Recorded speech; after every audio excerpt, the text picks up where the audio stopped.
Sajjala Ramakrishna Reddy YCP party నాయకుడు, YCP party సర్వసకల విషయాలకి మూలాధారమైనటువంటి వ్యక్తి.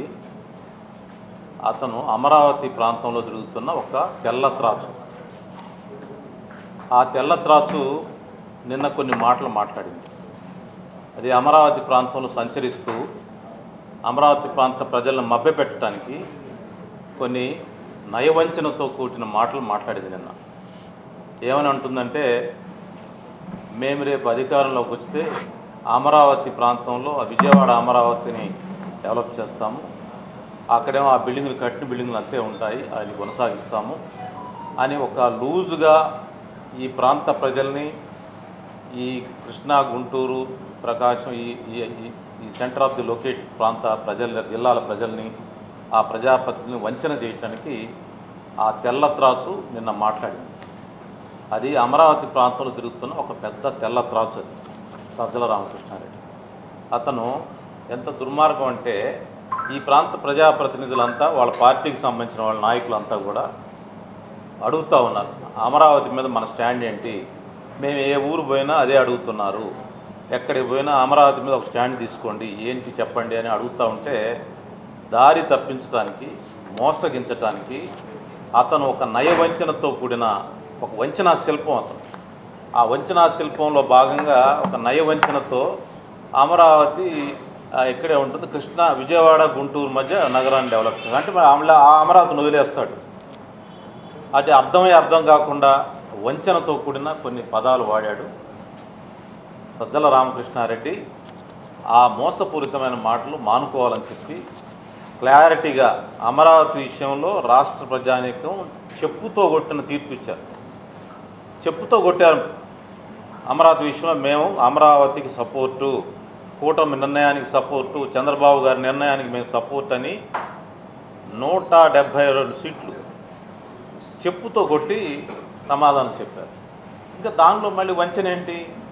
మీ ప్రజాప్రతినిధులు ప్రజల దగ్గరికి వెళ్ళటానికి, మీ పార్టీ వాళ్ళు ప్రజల దగ్గరికి వెళ్ళటానికి దిక్కులేక మీ ప్రజల దగ్గరికి వెళ్ళి ఏదో మప్పిపోయిన మాటలు చెప్పాలి కాబట్టి అది ఏంటో చాల్చండి, దాని విషయం పరిష్కారం చేయండి, ఏదో వచ్చి స్టాండ్ లేకపోతే ప్రజల దగ్గరికి వెళ్ళలేకపోతున్నామని ఈ ప్రాంత రాజకీయ నాయకులు అడుగుతూ ఉంటే మీరు ఒక వంచనతో కూడిన మాటలు మాట్లాడతారా? సజ్జల ఒక తెల్ల త్రాచు. ఈ అమరావతి ప్రాంతంలో తిరుగుతున్న తెల్ల త్రాచు. ఆ త్రాచు ఎలాంటిదంటే మీకు ఒక కథ చెప్తాను. పూర్వం ఒక కథ ఉంది, చాలామంది తెలిసిన కథే. ఏం కథ అంటే, ఒక దెబ్బతిన్న పాము నేను ఇంకా దారిని పోయే జనాంతో చెప్పిందంట, నేను ఇంకా కరవను, నా పని అయిపోయింది, దెబ్బ తగిలింది, మీరు వచ్చి నా దగ్గర బంగారు కడియం ఉంది తీసుకోండి అని చెప్పి పోయే వాళ్ళని చెప్తా ఉందంట. అమ్మో ఇది పాము, దీన్ని నమ్మం మేము, ఇది కరుస్తుంది, దగ్గరికి వెళ్తే కరుస్తుంది అంటే మళ్ళీ ఏడుస్తూ ఉందంట. నాకు దెబ్బ తగిలి ఉంది, నేను దెబ్బతిని ఉన్నాను, నేను ఇంకా నేను కరవను, నా దగ్గర విషయం లేదు, వచ్చి నా దగ్గర బంగారు కడియం తీసుకోమని చెప్పిందంట. ఎవరో తెలియని ఒక అమాయక వ్యక్తి దగ్గరికి వెళ్ళి బంగారు కడియం కదా ఊరికనే ఇస్తానంటుందని దగ్గరికి వెళ్ళాడు. వెళ్ళగానే బొస్సు కొట్టి కరిచేసి. సజ్జల అలాంటి తెల్ల త్రాచు. అతను గాడ్ ఫాదర్ నవల్లో టామ్ హాగన్ లాంటి వాడు. టామ్ హాగన్ అంటే బాస్. ఆ డాన్కి పురులు కల్పించి, దానికి పత్రికల్లో ఒక మంచి ఇమేజ్ క్రియేట్ చేయించి, చుట్టూ ఉన్న వ్యక్తులతో కొన్ని విషయాలు చెప్పి తర్వాత తన యొక్క టార్గెటెడ్ మనుషులను చంపిస్తూ ఉంటాడు. ఆ టామ్ హాగన్ క్యారెక్టర్ లాంటిది ఈ సజ్జల. ఇతని మాటలు నమ్మొద్దని రాష్ట్ర ప్రజానికి విజ్ఞప్తి చేస్తాను. చెప్పండి, మీకు దమ్ము ధైర్యం ఉంటే మీ నాయకుడిని చెప్పానండి. జగన్ మారాడంటే ఎవరైనా నమ్ముతారా? జగను అమరావతి విషయంలో వేరే స్టాండ్ తీసుకున్నాడని చెప్తే ఉన్నది పెద్ద మోసం. అతను మొండివాడు, అతను రాక్షసుడు, అతను నిర్ణయాన్ని మార్చుకునే ప్రశ్నే లేదు. ఇది వంచన. ఈరోజు సజ్జలు మాట్లాడింది వంచన. అమరావతి విషయంలో ప్రజానీకం తీర్పు చెప్పారు, క్లియర్గా చెప్పుతో కొట్టారు, మేము అమరావతికి సపోర్ట్ అని చెప్పారు. ఇంకా వంచనేది మీ వంచన? జగన్ చెప్పానట్టు చూద్దాం. జగన్ అనేవాడు మారడు, అతను మొండి ఘటం, మారే మనిషి కాదు. 3 రాజధాని విషయంలో, అమరావతి విషయంలో అతను వెనక్కి తీసుకునే ప్రశ్నే లేదు. ఇప్పుడు నేను చెప్పిన పాము కథ చెప్పా కదా, దెబ్బ తగిలినప్పుడు నా దగ్గర బంగారు కడియం తీసుకెళ్దని వంచన చేసి ప్రజల్ని దగ్గర లాక్కోవడానికి ప్రయత్నం చేస్తున్నది, దగ్గర రాగానే కాటేస్తుంది. అందువల్ల ఆ పాముని మీరు జాగ్రత్తగా ఉంచాలని చెప్పి నేను విజ్ఞప్తి చేస్తూ ఉన్నాను. అమరావతి విషయంలో పిల్లి గంతులు వేయొద్దు, పిచ్చి కూతలకు వేయొద్దు. కేటగారికల్గా ఇప్పుడున్న అమరావతి కన్స్ట్రక్షన్ జరుగుతున్న అమరావతిని మేము సపోర్ట్ చేస్తాం చెప్పండి దమ్ముంటే. మళ్ళీ దాంట్లో వంచన ఎందుకు? సజ్జల రామకృష్ణారెడ్డి పెద్ద వెజిటేరియన్లాగా మాట్లాడతాడు, అతను చూడటానికి ఎర్రగా వెజిటేరియన్లాగా మాట్లాడుతున్నాడు. పక్కా అంతా పార్టీ నాశనానికి కారణం అతనే, ఆ పార్టీలో జరిగిన అన్ని దుర్మార్గాలకు కారణం అతనే. అనేక మందిని అతను రాజకీయంగా పతనం చేశాడు అతను. అలాంటి వ్యక్తి ఈరోజు మళ్ళీ అమరావతి గురించి ద్వంద్వ వైఖరి. ఎందుకు అమరావతి సపోర్ట్ చేయి, అంత దమ్ముంటే నీకు క్లారిటీ ఉంటే. అట్లా కాదంట, విజయవాడ గుంటూరుని డెవలప్ చేస్తారంట, ఇప్పుడున్న అమరావతిని అట్లా వదిలేస్తారంట. ఇది వంచన కూడిన మాటలు, ఇది వంచనా శిల్పం, దీన్ని నమ్మొద్దు. ఇది తెల్లతాచు, సజ్జల అమరావతి ప్రాంతంలో తిరుగుతున్న తెల్లత్రాచు విషనాగు. ఈ నాగు కొంచెం దెబ్బతిని అమాయకుడిని పిలిచినట్టుగా నా దగ్గర బంగారు కడియం తీసుకోవడం చెప్తా ఉంది. అది ఉట్టి మాట.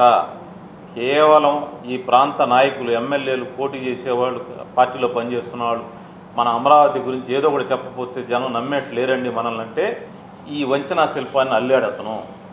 దీన్ని కనిపెట్టండి, ఇది మోసం. వాళ్ళకి దమ్ము ధైర్యం ఉంటే జగన్ రెడ్డి గారిని ప్రెస్ మీట్కి వచ్చి చెప్పమనండి, నేను అమరావతి, చంద్రబాబు గారు అమరావతిని సపోర్ట్ చేస్తున్నా చెప్పమనండి జగన్మోహన్ రెడ్డిని దమ్ముంటే. ఇదంతా వేషము. మళ్ళీ రేపు వాళ్ళ విశ్వరూపం చూపిస్తారు, దగ్గర పోగానే పాము కాటేస్తారు, మళ్ళీ 3 రాజధానులు అంటారు. అందువల్ల రాష్ట్ర ప్రజానికి అప్రమత్తంగా ఉండండి, వైసీపీ పార్టీతో అప్రమత్తంగా ఉండండి. ప్రజలు నష్టపోతారు. అమరావతి విషయంలో ఏ విషయంలో సరే ఇలాంటి రాజకీయ పార్టీ రాజకీయ వ్యవస్థలో కొనసాగటం ఆంధ్రప్రదేశ్ ప్రజానీక భవిష్యత్తుకు మంచిది కాదు. అది ఒక రాజకీయ పార్టీ కాదు, ఒక దోపిడీ సంస్థ, ఒక దొంగల ముఠ. దానికి ఎలాంటి విలువలు లేవు, ఎలాంటి రాజ్యాంగం సంబంధించిన ఎలాంటి ఆలోచనలు లేవు. కేవలం అధికారం దోచుకోవటానికే. దోచుకోవటానికి కూడా అసలు ఒక రవిడీలు, ఒక అలీబాబా 40 దొంగలు కూడా పనికిరారు. ఆ విధంగా చేయటం. గాడ్ ఫాదర్లో డాన్ ముఠా, ఇది గాడ్ ఫాదర్లో ట్యామ్ హ్యాగన్ లాంటోడు సజ్జల, శశికళ లాంటిది అనమాట. ఈ రాష్ట్రాన్ని పట్టిన శశికళ, ఆ పార్టీకి పట్టిన శశికళ. అందువల్ల నిన్న సజ్జల మాట్లాడిన విషయాలను నేను ఖండిస్తున్నాను. అది నయవంచన. వాళ్ళకి అమరావతి మీద క్లారిటీ ఉంటే జగన్మోహన్ రెడ్డి గారిని ధైర్యం ఉంటే ప్రెస్ మీట్ పెట్టి చెప్పమనండి, అసెంబ్లీకి వచ్చి మాట్లాడమనండి. ఎందుకు అసెంబ్లీ కాలేకపోతున్నాడు? అసెంబ్లీకి వచ్చి నేను పొరపాటు చేశాను, 3 రాజధానులు చేసి, నేను 3 రాజధానులు చేసి పొరపాటు చేశాను, ప్రజలు నన్ను చెప్పుతో కొట్టారు, నేను అమరావతి కట్టుబడి ఉన్నాను చెప్పనండి దమ్ముంటే మీ నాయకుడికి. అలాంటి రిపెంటెన్స్ ఉంటుందా ఎప్పుడన్నా జగన్ దగ్గర? జగన్ జీవితంలో రిపెంటెన్స్ అనేది ఉందా? ఒక ఆత్మ పరిశీలన అనేది ఉందా జగన్ జీవితంలో? చేసిన తప్పును ఎప్పుడన్నా అతను ఆత్మ పరిశీలన చేసుకున్న సంఘటన ఒకటి ఉందా చెప్పండి? అది అయ్యే పని కాదు, పెద్ద మోసం. జగన్ అనేవాడు ఒక మొండి ఘటం, ఒక మూర్ఖపు శిఖామణి. అతను ఎవరు మార్చలేరు. అతను 3 రాజధానులు వదులుకోడు.